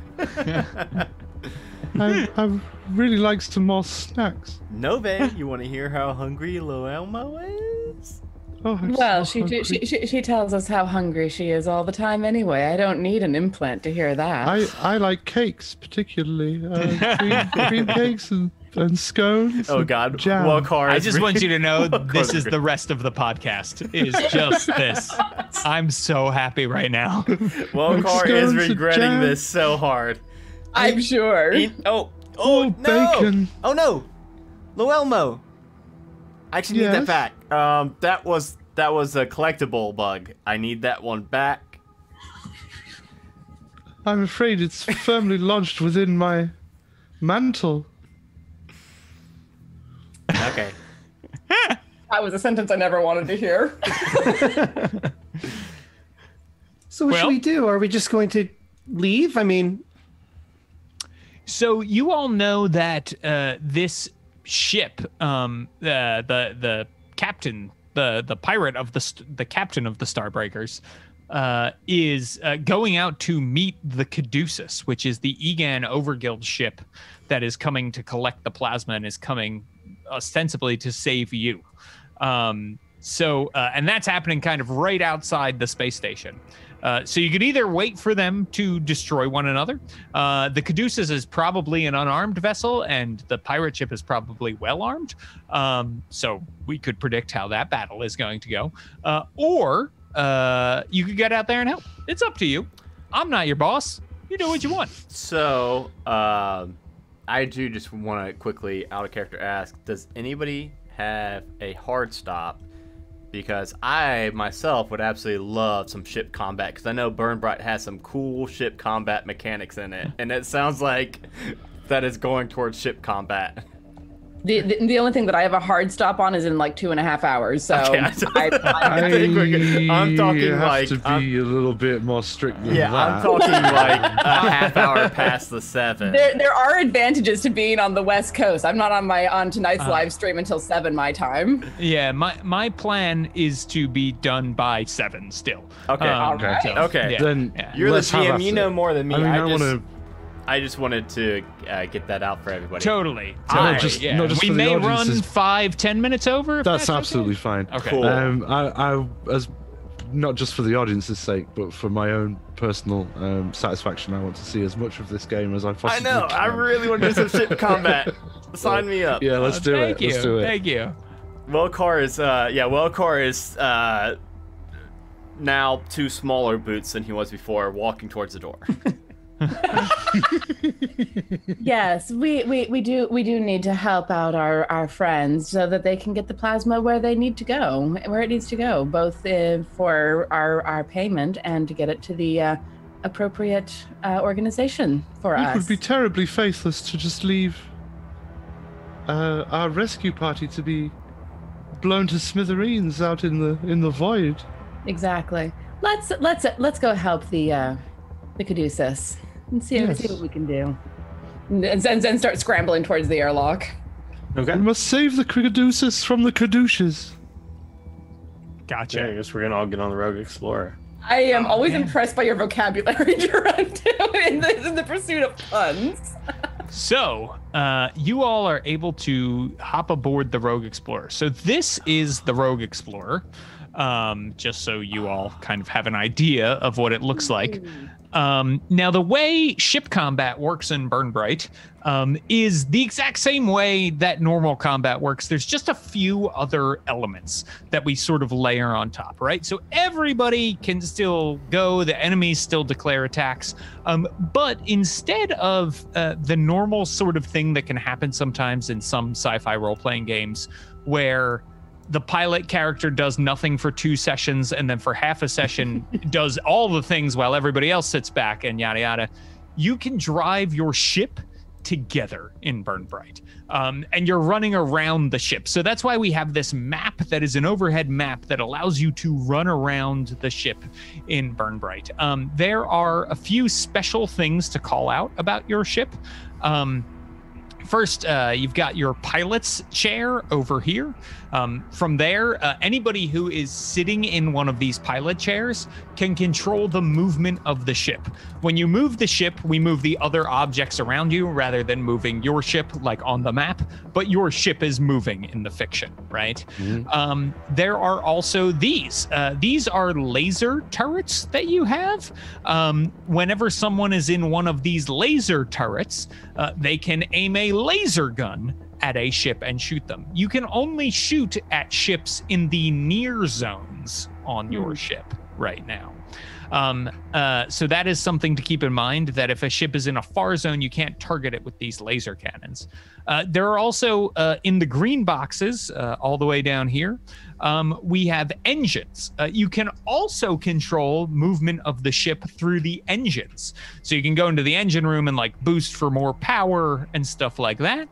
And then we have this over here is called the MI Jack. So in Bryte, all ships are powered by what's called a magical intelligence. It is a being that is summoned and bound to the ship. And it means that your ship doesn't need fuel because they're bound to sort of the life energy of this thing that powers all of its various systems. The magical intelligence can speak with all of you. There is some debate about whether or not it's ethical to have a magical intelligence, which is a fun Bryte fact. Doesn't really factor into our adventure here at all. But you all have this magical intelligence who goes by Rogue. She is in your ship. She is your ship. You can go hang out with Rogue by hopping into the MI Jack, which is like this Matrix style chair that has all these sensors you put all over yourself. And then you go into MI space where you can sort of physically interact with her. People can try to like hack in to hurt Rogue. So you need to jack into the MI space to defend her. In addition to all of that, you'll see you have these various sectors and stuff on your ship. Sectors are because we can experience depressurization or fires or that kind of thing. And you can seal off sectors to stop those from affecting the rest of the ship. So that's sort of the basic overview of how ship combat works. Any questions? No. I think I'm good. Is that the enemy ship in the far right? The far zone? Yes. So as you fly out of the Fortune Well hangar, you can see laser shots and explosions erupting in front of you, and you can see that the pirates have disabled the Caduceus, which is floating in space. Suddenly, the voice of Rogue, your ship's magical intelligence, sounds throughout the vessel, and she says, it's good news, bad news time, everybody. Good news, the Starbreaker pirates are not attacking the Caduceus anymore. The bad news is they're heading for us! And so that is what Rogue says to you. So the Starbreaker pirates are, they have one flagship, which is this big green ship on the map over here. And then they have these 4 small fighters that are coming. I should mention the ships are not to scale, right? The flagship is bigger, is about the size of your ship. But it would be really freaking unwieldy to have a token as big as the map. And then the fighters are much smaller. And so they are headed for you. They are all declaring attacks on you. And I am going to spend a collapse point to declare a missile attack from the Rogue Explorer who is coming towards you. That is more damaging. So we didn't really get into this last combat, but you can avoid incoming attacks with skill rolls and things by like hopping in the pilot's chair and trying to maneuver out of them and that sort of thing. So that's just so you all know, that is what is going on. I will let you start anywhere you would like in the ship for the beginning of this combat. So you can place yourself anywhere on the ship map that you would like to be to start. And then it is your turn. It's your turn in combat. I'm trying to think how our skills translate over to ship combat, because the ranged one is fairly obvious, but the rest of them I'm not sure. Yes, so people use a lot of different abilities, and again, you can get creative. You can hail other ships, so you can talk ship to ship if you want to use cool. Social skills and that kind of thing. You can use, I know people for piloting in the past have used athletics, they've used computers, they've argued, hey, I'm good at engineering, so I should be able to figure out the incoming angle of this thing and dodge it, or better know how to attack. So again, anything you can BS. You can fly your ship casual, by engaging in a stealth roll if you would like. So all of those kinds of things apply. I think I don't know. I feel like Wellcar would like driving the ship for some reason. I'm just thinking that Wellcar, being as curious as they are, they would like to be the ones that are kind of navigating and, you know, flying around and getting this, you know, probably Wellcar makes a lot of pit stops that the other three don't really enjoy anymore. I'd probably take half or twice as long to get to places where we would like to. So if you all as long don't as mind, they sell snacks, we're almost happy. Yeah, so many gas stations or plasma stations. And as long as there's people to charm, nobody doesn't care. So I would like to start in the pilot seat. Totally. And one thing to keep in mind is the way combat works is like you could hop out of the pilot seat, go do something else, and somebody else could hop in, right? So you don't have to be like the pilot. Yeah. Which is fun. But if you want to start there, by all means. Okay. Assume battle stations. Oh dear. I suppose this is my question. Do we want to try to talk her down and perhaps get her to leave us and the Caduceus alone? And there's the 4 little ships just flying at us. Well, Whatever we do, we should do it fast. would Well, you they've like already to try launched a that? missile. And in case that doesn't work, I guess I'll prepare myself for more violence. All right. I imagine. Laser beam. I imagine that the communication system is in the front, like next to the pilot seat or something. It is, yes. It is. It's really wherever you want because everything is wired through the magical intelligence. So you can be anywhere as long as there's like a screen, right? Which are kind of built in throughout the ship. You could be anywhere to hail another ship. Okay. Then I'll take up a. You want to come sit by me? Let's see. I'll come sit by you. I'll try to get so another bug. lonely. I'll try to get a bug in your ear. No. Like SWAT. Nope. Stuff it. So they fired a missile, but it hasn't hit us yet. That's It has why not hit you my yet. first turn's going to be trying to get away from that missile. So I'm battle stations. I'm going to start trying to, jack into the laser thing, and I'm going to try to use that as an like a defensive laser to blow the missile up before it can impact the ship. Oh. Like a PDC. So as soon as like it it. comes in the near zone, I'm going to blow it up. But so it's risky. It's got to get close enough to hit, but hopefully it's far enough not to damage us. All right. Love it. So is everybody placed where they would like to be at the start of combat? Yeah. Okay, cool. Well, then you all tell me who's going first. If you want to take the shot at the missile, you can. Like it's incoming, and that can happen now. Or we can try communications or whatever people want to do.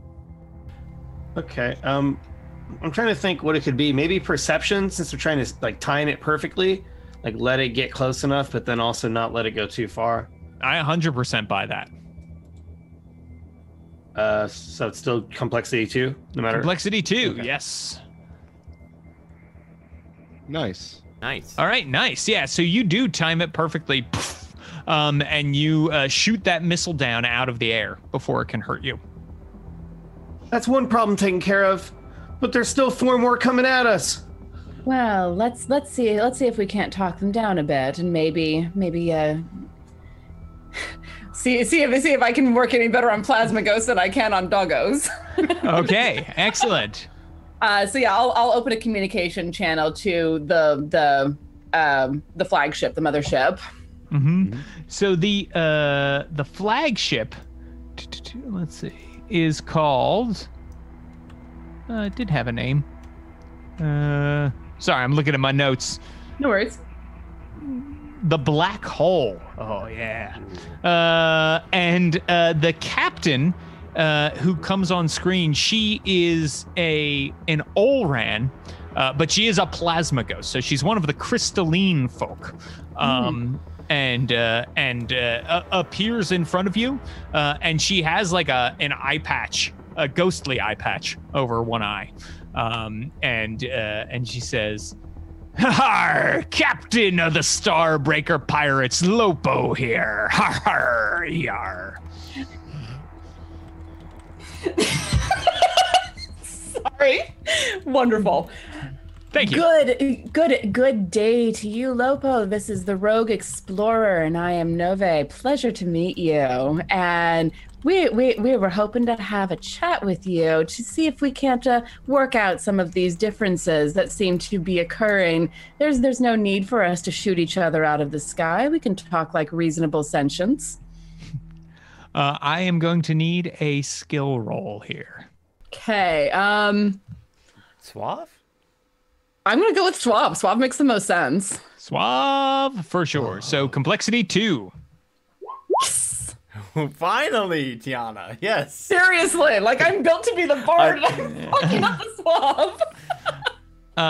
And she says, well, my fighters are headed towards you now. You have some time to try to convince me before we destroy you. Yar! I forgot this is my voice. Yar! I understand that you are looking for a cure to being a plasma ghost. Is that correct? I am looking for a cure. I am. Well, and of course, who would want to stay in that state? It seems like an uncomfortable state to be in. It is. I'm losing myself. Nova. Make a skill roll. Shoot, a part of me wants to go with empathy, but I'm not good at that.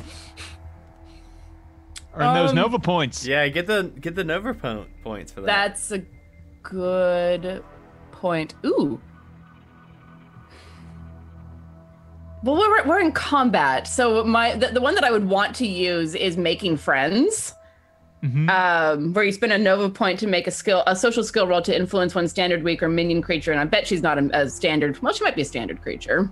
She is not. She is formidable. I forgot you have not used your Nova point yet. I know me and Gerundu blasted ours off first turn we got. Yeah, and the only other thing that I can use a Nova point for is Unseen, where I become hidden from the senses of all creatures for 10 minutes. Can I use that on the ship? Yeah. Oh hell yeah! All right. Activate cloak. Basically, yeah. I'm going to use the ability Unseen to become hidden, to hide the ship for up to 10 minutes or until we make an attack. Okay, nice. So what that's going to do is definitely foil all the attacks, at least incoming right now. Yeah, and I mean, it's up to you all at this moment, but I think we're kind of out of combat now. I'm still worried about the other ship that we're protecting, though. I don't know if they're going to... Well, they know they know that we're still here because I'm still on comms with Lupe. Was that her name? Yes, Lopo. Lopo, excuse me. Lopa. Sorry, Lopa. Lopa. Okay. Want to make sure I get this right.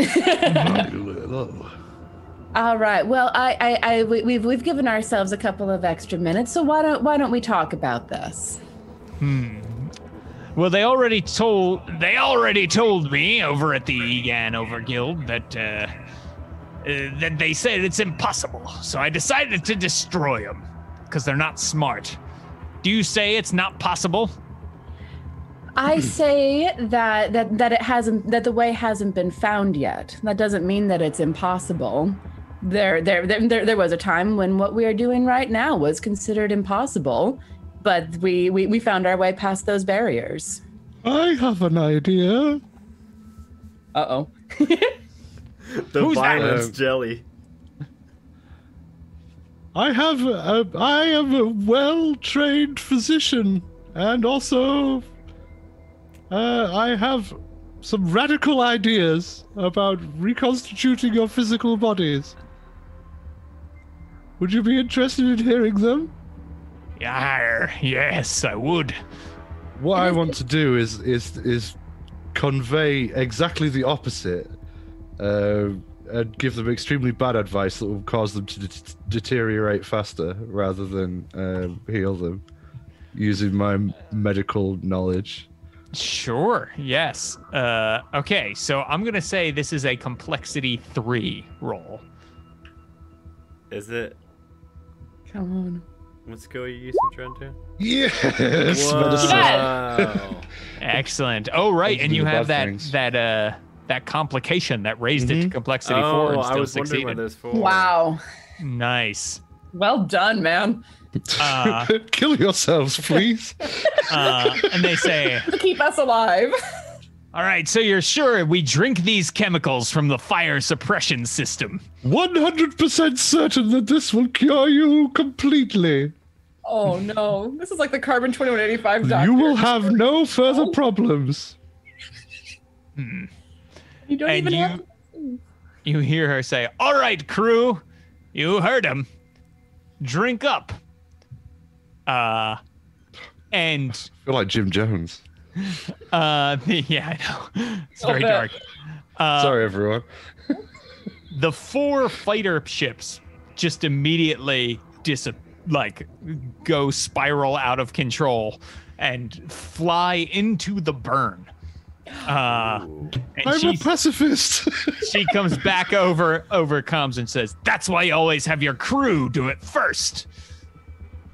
And she says, now where are you? And I would have been like tapping Wellcar to be like evasive maneuvers, like get us in a position where we are like behind them if needed. Okay, cool. Yeah. So Wellcar, where do you want to be? Your ship is in stealth mode right now.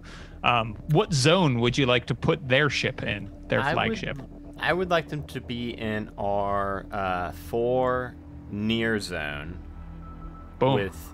With us facing them, and if possible, like us facing behind them, thinking that maybe they have like less weapons in their back than they would in their front or their sides. Sure. And they'll probably have the engines in the back too if we can disable those. Yes. Yeah, that works for me. So just so my crewmates know, because I imagine this isn't meta knowledge. I imagine that Nove has done this before. Once we attack, we come out of cloak mode, so we need to be ready when that happens. That's a very good thing that you piloted with me, Tiana. That was a very good skill to use. I'm very pleased that I could use that Nova point for that. I didn't think I could. That's great. In and out of ship combat, yeah, that's very cool. Yeah, that was awesome. So you've got them lined up. She has shut off communication with you and will not answer calls now. Yeah, I figured that the time for speaking is pretty much over at this point. But yeah. Is it just Wellcar and is it just me that hasn't taken my turn left? Well, so I think now we're probably like going to be back in combat now. Starting a new round, basically. We're starting a new round, yeah. Okay. So everybody can go, but whoever wants to go first can go. They don't know where you are, and so they're not declaring any actions at the moment. Okay, cool. I would like to go last because I need to step away for just 1 minute. Okay. That's cool. I want to use like decorum to like in terms of like sense of self-discipline and hold off until the last possible second to like open fire. Okay. Cool. Mainly because I want to use a D6 and get another Nova point. Clever lad. Gotcha. So you want to use decorum? Yeah. So just self-discipline and poise. Gotcha. I love it. Okay. And then, yes. So you wait and just wait for the perfect moment and then fire that cannon and you have a direct hit against them. And now that they can see you, I am going to spend a Nova point, which means that they can now target you with just their lasers, their normal lasers. But you can spend Nova points to like or I can spend collapse points, sorry, not Nova points, to add extra effects during the battle or have someone take an extra attack. And so I'm going to spend that collapse point to do that. Okay. Take this extra attack. So you now have an incoming laser attack as well. But you can keep going if you would like. With that, I've spent all the dice and so regained an overpoint, right? Does that within the same That's turn? how it works. Yeah. So now you can start regaining. Start from the top. You've got a Okay. Nova point. Oh, well, in that case, I think you might be able to guess what's coming. Loelmo crunches up, and little motes of light go into her body and then explode out through the console into the weapons, unleashing an echo beam through the ship's weapons out towards the opposing ship. So I guess I'll do range this time. Nice. Yeah. Do it. Get it? It's complexity 3, right? Complexity 3. No. Oh no, that is a failure. So let's see what happens. Your allies lose faith in you. I'm so sorry. Oh, that is the worst person to have that happen on. I'm so sorry, everybody. I failed you all. And I think the ally who loses faith in you is Rogue. And she says, "Ah, you fried some of my circuits." Oh, I'm so sorry, Rogue. Someone get this fool away from the cannon, please. Oh no! I feel so bad. Jelly Mom. Who would like to go next? Have both cannons been fired? No. Well, Cannons can be fired multiple times too. there's that. But yeah, the echo beam failed. Kind of spectacularly. Ava And will so run to the Your front. Oh, sorry. I was just going to say your ship has health levels, and so you damaged her a little bit by shooting your echo beam through the cannon. No. Oh no. Yeah. Sorry, Rogue. She has 4 health levels, just so you all know. Okay.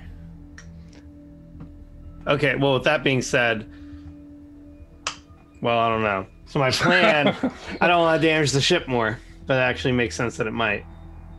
Because my plan is to run to the front of the 4 near zone in like the command area and use my Nova point to cast not cast, but to use Unleash Heat, which causes me to shoot a radiation blast dealing 2 damage to any creature within 5 squares of me. So it's either going to damage everyone on the ship, or if we can launch it out of the ship itself, it would only damage things outside of the ship. I love That's it. the issue. Let's do it. I like it. It's a one-shot, man. Go for it. Yeah. Do it. So Eva's going to run as far to the front console area and like the command area in sector 1, and then unleash heat. So she'll start glowing red again, and it shoots out this like this, arc radiation energy type thing. It's awesome. So yeah, does it just happen in that case with a Nova ability? I think this one you don't need to make any sort of roll for. Yeah, you can spend 1 Nova point. Yeah, that just automatically happens. Bam. So I shoot a big radiation blast. Boom. Okay, but and yeah, you can see some of it washes over the ship and hurts them. However, I will need a skill roll to not harm your ship Okay. or your allies there in the cockpit, I guess. So you tell me what you want to use to try to direct it. But you definitely harm their ship, no doubt about it, and it is looking pretty terrible. I'm gonna use my engineering, like knowing what part to stand in on the ship where I'm the furthest, like where the radiation will do the least damage to any sort of core systems and stuff like that. So that Nice. I love it. what's the complexity? 2? 2. Neat. Nice. Hey. Ooh, a 2 Okay, and a 1. cool. Yeah, so you get everything nice and directed. Unleash that heat, baby. Do you want to keep going? So after I do that, I want to run over to the closest control panel and attempt to lock on the cannons like manually, so that whoever's going to fire the next cannon has a better chance of hitting. Like I'm manually aiming it instead of relying on just the auto. Gotcha. So it like takes off some, so they can just focus on firing, I guess, instead of having to focus on aiming. So for that one, I will go with, I guess, ranged. Okay, excellent. Oh wait, I'm sorry, I have to do complexity 3. There we go. Wow, There we go. you just passed 2 in a row, dude. Damn. Nice. There we go. So, tell me, how do you take out this ship? Well, I'm just targeting all the systems. I'm like, all systems locked on. And I guess I was just turning to see whoever is ready at the cannons, and they can just go ahead Yeah, and fire. so I would. Well, Elmo's just looking dejected and Oh, poor baby. Well, presses the one button she needs to press to make it lock on. I'm sorry, Rogue. You hear Rogue say, "Not you, Wellcar. Wellcar, you take care of it." Wellcar will just use their one of their ability. Oh no, is that a Nova ability? I have an ability to split into 2. Oh, that is a Nova ability. So I'll just leave the cockpit and just kind of saunter over after I hear Rogue yell at Elmo not to press it, and I'll just kind of saunter over and just turn into a big hand and a big finger and press the cannon button that has now been locked on already. And fire off this missile. Elmo's walked away from the cannon and is just standing in a corner facing the wall and sobbing The gently. dunce hat on. Luelmo, while you are sobbing gently, you see a little compartment in the ship open up, and inside there is a cupcake. And on the frosting on the cupcake, it says, "I'm sorry," on it. I think James feels bad. That's so cute. With us, that's what we're doing. We're building emotional bridges. There is no cupcake. There is only crumbs. As behind you, Thank you. the ship you can see in the background, your final laser blast hits it, and it is exploding through the cockpit window as you devour this cupcake, Luelmo. Yay! And there is So a pretty. message from the Caduceus. And the captain of the Caduceus, who is an Eno, thanks you and says that they are going to go aboard and retrieve the plasma now that all the ghosts have been dealt with. And of course, your deal as it stands, they're going to double your pay and donate all of the plasma to the medical cause of your choice. My goodness. Since you dealt with way more Huzzah! than they thought. And so that's Bryte. Wow. So yeah, thank That you. was Wow. amazing. Thank you so much Thank for you, James. leading us through that. That was Thank amazing you for in a- playing. lovely. Thank you. That was Thank you amazing in a- so much. in a few ways. One of which, you hit it right in the 1 minute before the I am yeah. official impressed. time, Bro. which we never do on this channel. Do you run con games? Because you have a really good sense of time. Yes. So, and this is actually meant to take 2 hours. So that's one reason why it sort of fits. Nailed down, It did yeah. not at the beginning. So we've been playtesting it to try to make it do that. Well, so there you go. You nailed it. James, why don't Yeah, you go ahead and absolutely. take another opportunity to just plug all of your stuff. I will post a link to Bryte here in the chat also while you do that. thanks. Yeah. If you want to learn more about Bryte, head on over to burnbryte.com. Bryte is spelled Bryte. You can find out over at burnbryte.com why it's spelled that weird way. And you can also check out stuff I'm doing, twitter.com/James Introcaso, and over at worldbuilderblog.com for me. Hey, Jeremy, where can people find you at? Hey, you can find me at Dice Talk, so you can find that on Instagram and on Twitter. Also, please check out the podcast Dice Talk. We interview a lot of like streamers and DMs and podcasters and content creators and stuff like that. We talk about different D&D topics, different tabletop related topics. So we're doing a lot of that. You can also find me playing Shadow on Roll for Weird, which is a Monster of the Week podcast. Gerundu. Hi, everybody. I'm Gerundu. That's Giiunduu. You can find me at Gerundu on Twitter. You can also find me on Roll for Weird as Silas Lancaster, and in Shitty Cowboys as Jamala Pendergrass. And I'm also the co-host of Dice Talk. And please do listen to Dice Talk, because it's a lot of fun to record, and we have some pretty interesting conversations with some fantastically interesting people. So please listen. And again, last but not least, Tiana. Hi, I'm Tiana, Vanna1895 on Twitter, and most commonly found over at the Quests and Chaos streaming network. That's twitch.tv/Quests and Chaos. We play D&D, we play Call of Cthulhu, we've played Carbon 2185. We're currently working on the Dragon of Icespire Peak, and going into year 2 of the Foxy Irregulars storyline, because why not? Why not aim for episode 100? Why not? The busiest person of all. And then we also play Call of Cthulhu. We do a lot of stuff. We have a lot of fun. I'm also Misty Charlotte Palladino on Roll for Weird, where I have a great deal of fun playing off of Silas, who's my granddad. Yes, I am rather that, yes.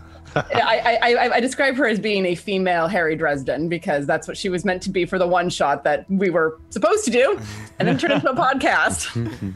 So here we are. How it always goes. Yeah.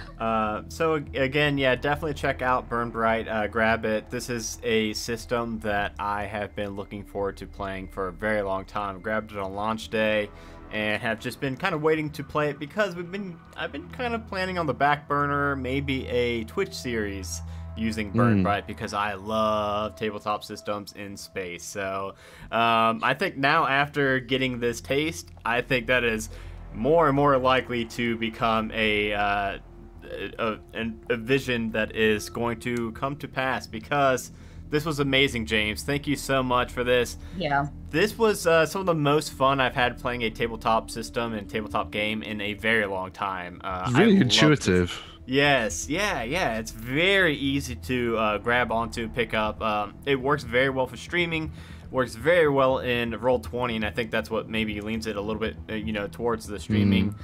James, this was a fantastic system. How many people did you work with to make this? Because I mean, this had to have been a huge endeavor. Right? Yeah, so the design team was 4 people. It was myself, Jim McClure, Darcy Ross, and Kat Cool. And then from there, many artists, like the whole Roll20 staff, which is a lot of people. There's a lot of people on staff, a lot of contractors over at Roll20. So it was a massive labor of love, and a lot of playtesters.